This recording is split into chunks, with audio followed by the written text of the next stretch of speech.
This is not a simple answer of, okay, we do understand. We should demand for a report.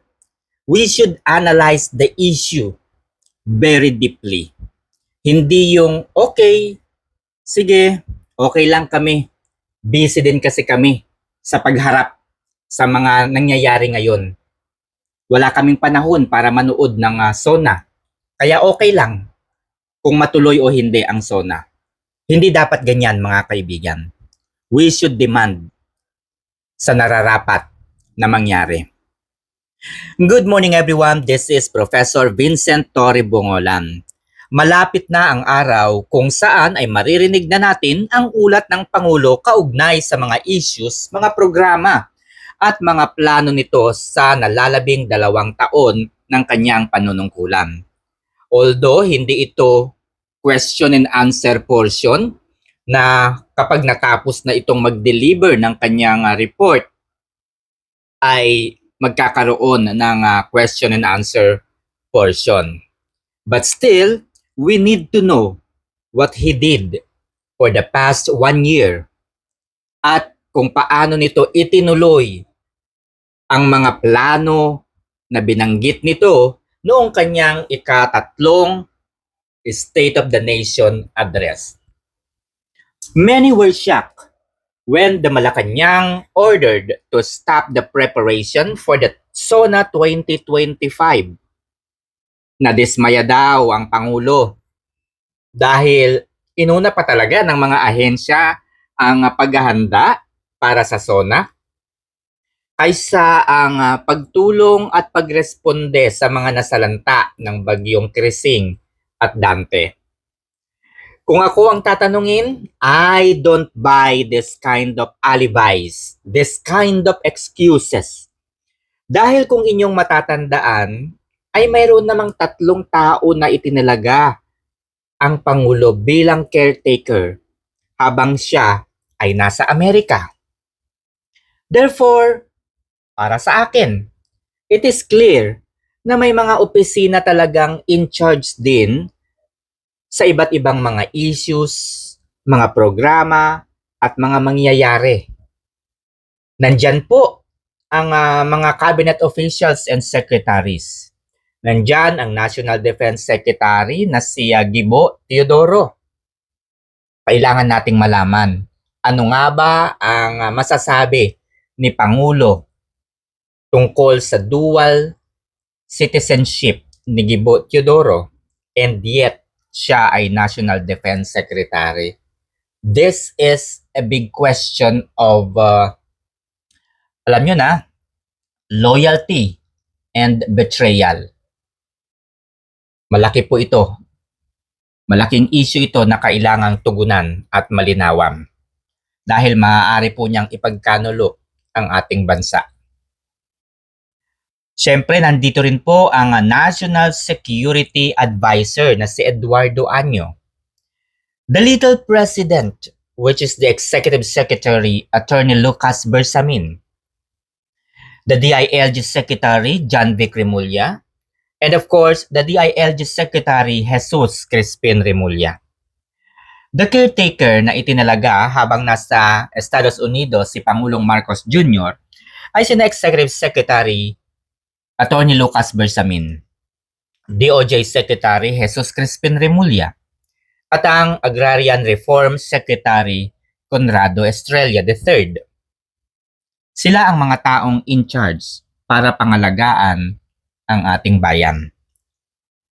Unfortunately, despite of the people and the top officials na nandito sa bansa habang nasa Amerika ang Pangulo, ay ipinatigil ng Malacanang ang lahat ng mga paghahanda kaugnay sa darating na araw ng pag-uulat ng Pangulo through what we call SONA or State of the Nation Address na mangyayari ngayong July 28, 2025. Dismayado daw ang Pangulo na makitang patuloy ang mga ahensya ng gobyerno sa paghahanda para sa SONA habang ang bansa ay lubog sa baha at ang mga nasalanta ay walang makain, masira ang kabuhayan.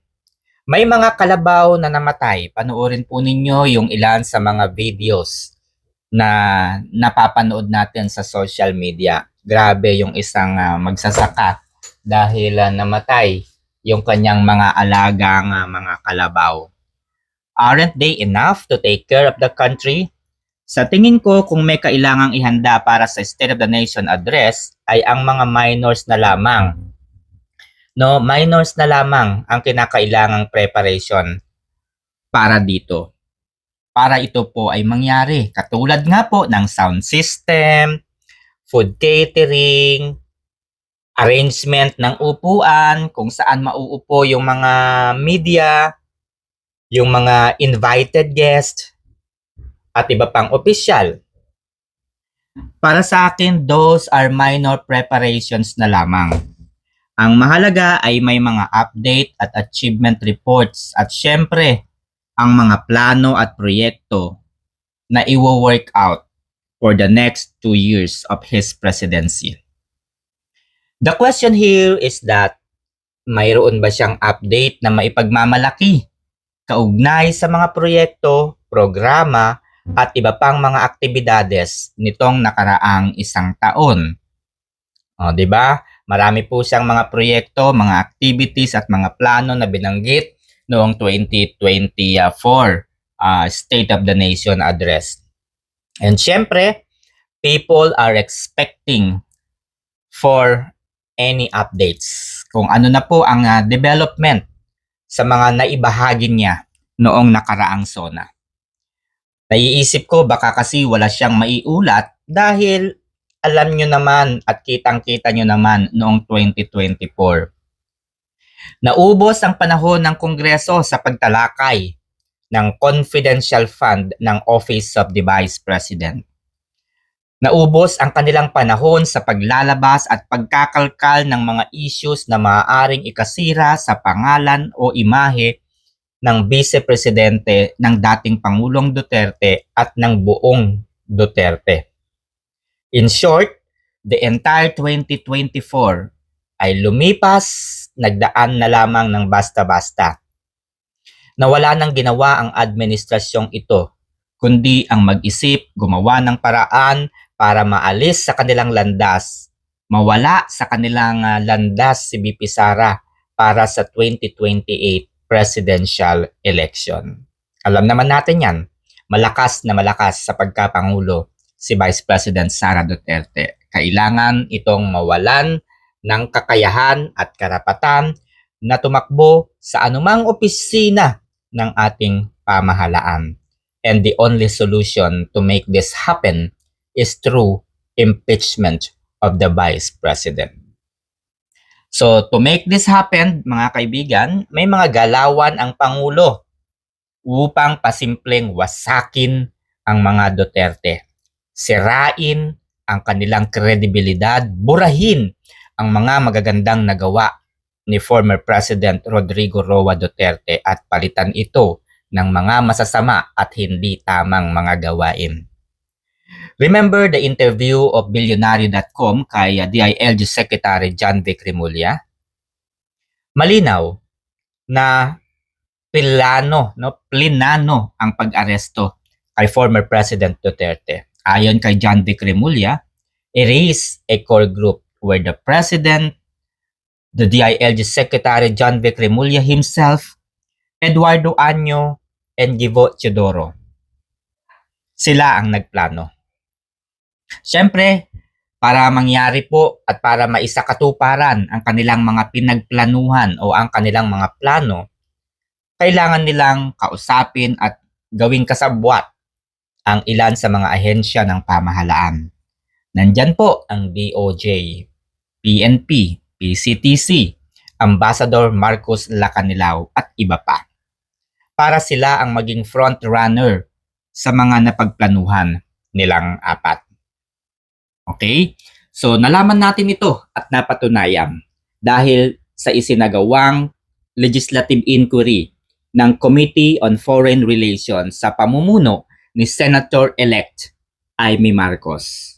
Pagkatapos nga po ng legislative inquiry na isinagawa ni Senator Amy Marcos, ay dumiretso na po ang senadora sa Office of the Ombudsman para formal na sampahan ng reklamo ang mga taong involved sa pagpapakidnap kay former President Rodrigo Roa Duterte. And now, we are waiting for the actions of the Office of the Ombudsman. Okay, so hanggang sa ngayon ay wala pa pong resulta ang mga reklamo ni Senator Amy Marcos. Magtatapos na po yung 7 taong termino at panunungkulan ni Ombudsman Samuel Martires ngayong ika-July 27, 2025. At may mga applicant na po, no, para pumalit sa kanya. Kasama po dito si DOJ Secretary John Vic Remulla.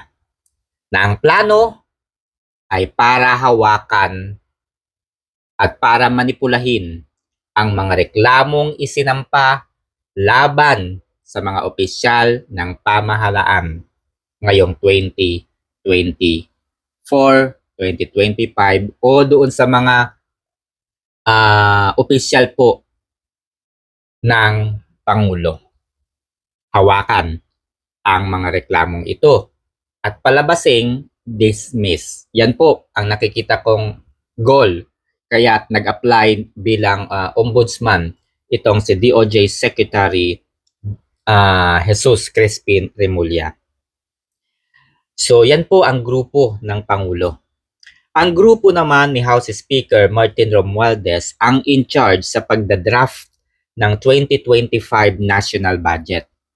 Ang goal, ubusin, nakawin, gamitin ang pera ng bayan upang magamit nila ito sa pagpapatalsik kay Vice President Sara Duterte sa pwesto upang hindi na ito makatakbo sa 2028 presidential election. Okay? Para matiyak na po na lahat po ng mga kaalyado ng administrasyon, kaalyado ni Romualdez ay manalo mula sa pagiging mayor hanggang sa senador. So, kailangan nila ng budget para mangyari ito. Okay? Kaya nagkaroon ng malaking pandarambong sa kaban ng bayan sa pamamagitan ng pinakamalaking insertion of fund sa 2025 national budget. Okay? Nandyan din po yung matatawag nating malversation of public funds. So, napanood naman na po natin ang ilan sa mga naunang oral arguments na isinagawa ng Korte Suprema. And there, natuklasan natin, nalaman natin ang mga malalaking anomalya. So, nandyan na po, napag-usapan na yung pondo ng PhilHealth at ilan sa mga ahensya ng pamahalaan na inilipat sa National Treasury. Okay, nandyan din po, nalaman natin na hindi nga po nakasagot ang ilan sa mga inimbitahang resource person. Nagkandabulol-bulol na pa ang iba. Yung iba naman pong mga resource person ay nagkaroon pa ng conflict dahil sila na rin po yung umaktong tagapagsalita ng COA and at the same time tagapagsalita ng PhilHealth.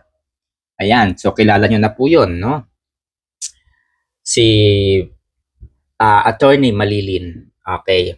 So, ilan lamang po yun, mga kaibigan. So, the Congress initiated the creation of Quadcom to become the machinery para isapubliko ang mga gawa-gawang mga issue, mga kwento at mga pangyayari na maaaring ikasira ni Vice President Sara Duterte at ni former President Duterte.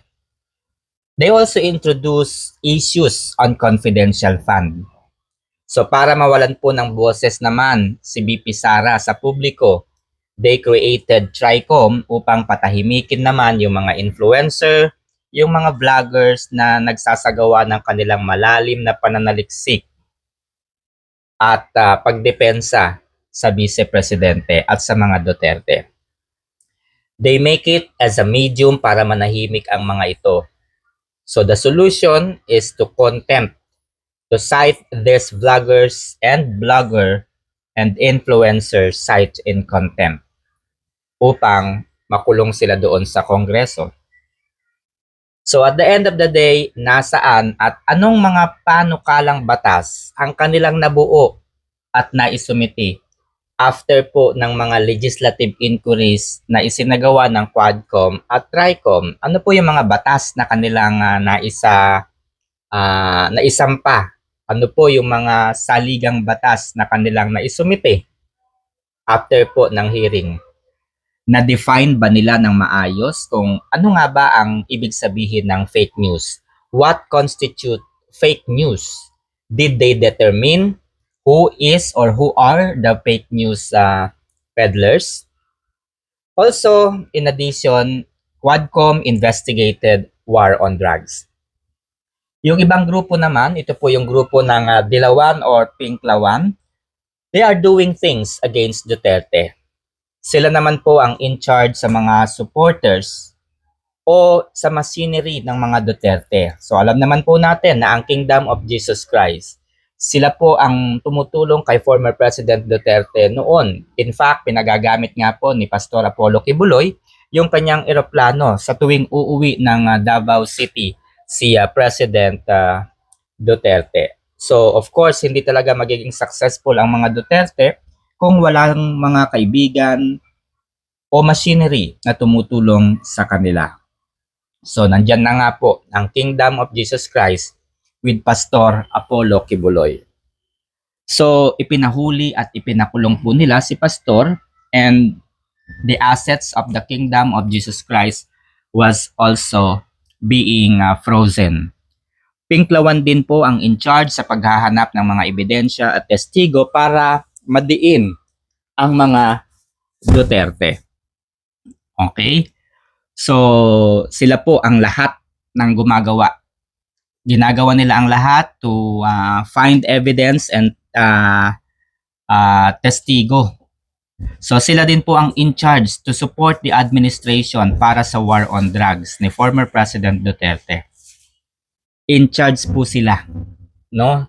Sumusuporta sila sa administrasyon para tuluyang madiin si dating Pangulong Duterte kaugnay doon sa napaka-successful na programang War on Drugs. So hanap sila ng mga posibleng ebidensya at mga testigo. You see, it is very obvious pinagkaisahan ng mga ito ang mga Duterte. The entire government, the administration ay nagtulong-tulong for one goal. Gipitin, sirain, wasakin ang mga Duterte. To the extent na kailangan nilang kidnapin at isurrender sa ICC ang Pangulo. So, what updates are we expecting from the President sa SONA nito this coming July 2025? Wala akong maisip kaya duda ko. Alibay lang ang pagkadismaya upang hindi matuloy ang SONA. Wala silang update from the last SONA kung may development na ba. Meron nga ba? Now, ito po yung mga ine-expect ko na update from the President. So, I listed only 10 or 12 and kayo na po ang bahalang magdagdag kung ano pa yung ine-expect ninyo from the President's report. Number 1, the flood control projects. Can you imagine? 500 billion are allotted para dito. So, may mga proyekto po na binanggit, may mga proyekto po na napondohan, na-identify. Kasama na po dito yung Pasig Marikina River Channel Improvement Project, Phase 4. Ayan, Phase 4 na po ito. No? Ang budget, 57.69 billion pesos. The Quezon City Metro Manila Flood Management na nagkakahalaga po ng 22.03 billion pesos. At 5.5 billion Iloilo Flood Control Project Phase 1 and 2.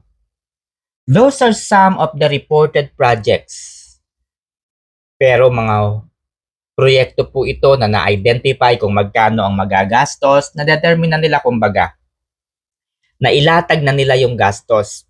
Pero hanggang sa ngayon ay wala tayong nakikitang outcome o resulta sa mga proyektong ito. So to cut the story, saan napunta ang 500 billion pesos na pondo para sa flood control project? Number 2, update sa halaga ng bigas. How is the government doing to target the 29 pesos per kilo of rice? Yan po yung plano. Yan po yung target ng Pangulo. 29 pesos per kilo of rice. Number 3, pagpapasara at pagbaband sa POGO o Philippine Offshore Gaming Operations. Pero naging kapalit ng POGO ang talamak na mga online games. Yan po yung dumami. Dumami po ang mga naglalaro ng Pigo o nung scatter na tinatawag. Kung saan ay mas marami ang naghirap dahil sa pagkalulong sa paglalaro ng mga online games. Kagaya nga po ng scatter. Aksidente dahil habang nagda-drive, no? Alam niyo naman po yung balita na yon, isang na 10-wheeler truck yun na aksidente dahil na pag-alaman na yung driver habang nagmamaneho ay naglalaro ng scatter. Diba?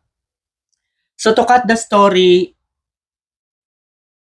nakaband ang POGO at ito ay pinalitan ng PIGO, Philippine Inland Gaming Operations. So nabanggit na po ito ni Senate President Chis Escudero.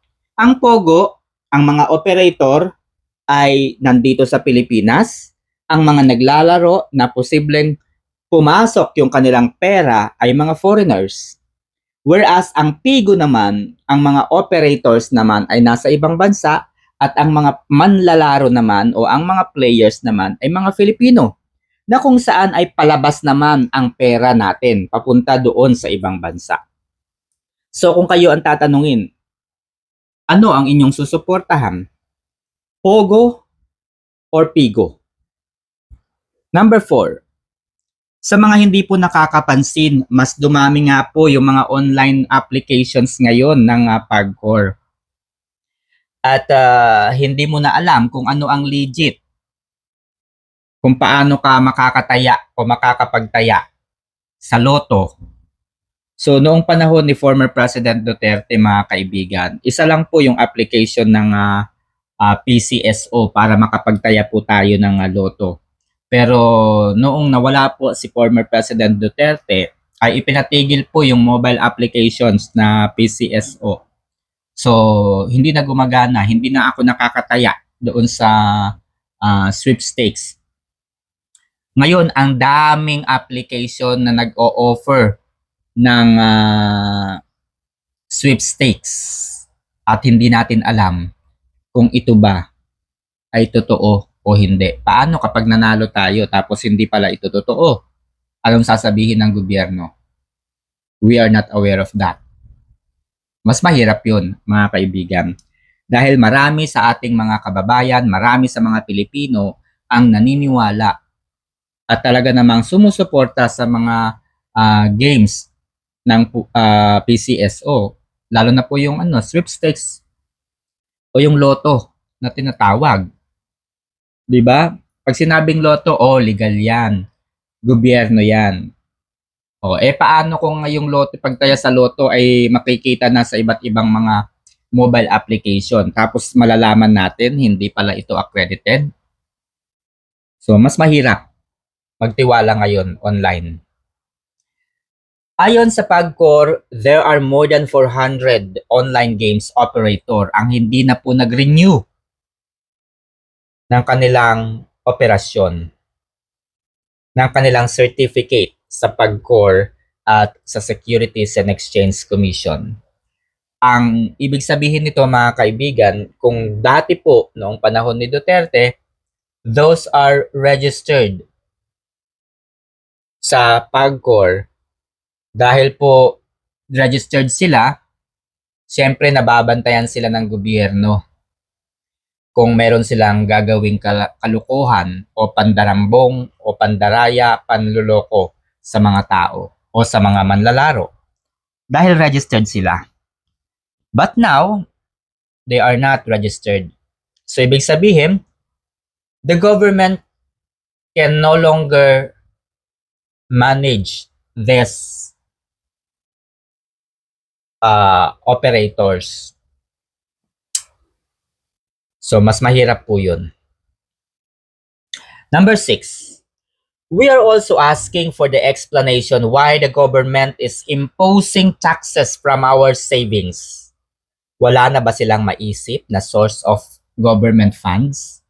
Remember, meron tayong 497 billion budget deficit. Ibig sabihin, kulang at wala pong budget ang ating bansa. Nagkakahalaga nga po ng 497 billion yung deficit sa government fund natin. Number 7, hindi din aware ang gobyerno sa pagtaas po ng toll fees. Imagine mga kaibigan, from Manila to Nueva Ecija, kailangan mong gumastos o maglaan ng 1,900 plus. Balikan po. Can you imagine that? Balikan, 1,900 plus para sa toll fee. Wala pa dyan yung gas na patuloy pong tumataas. Number 8, the US imposition of 19% tariff at yung 9 EDCA site ng Amerika sa Pilipinas. And worse, mga kaibigan, zero tariff ang Pilipinas pagdating sa Amerika. Ibig sabihin, kung magdadala ng mga proyekto, mga produkto, ang Amerika sa ating bansa, magbebenta sila dito sa Pilipinas, hindi kikita ang gobyerno dahil malaya silang dalhin yung kanilang mga produkto ng malaya, walang babayaran sa gobyerno. Samantala, yung Pilipinas, kapag magdadala po ng produkto sa Amerika, 19% yung tariff, yung tax. Oh my God. Ibig sabihin nito mga kaibigan, mas nagiging malaya, maluwag ang Pilipinas sa anumang gustong gawin ng Amerika sa bansa. Number 9, yung usapin po tungkol sa West Philippine Sea. Nauunawaan ko, naiintindihan ko na ang West Philippine Sea ay nasa Pilipinas at ito po ay bahagi ng ating teritoryo. Ito po ay pag-aari ng Pilipinas.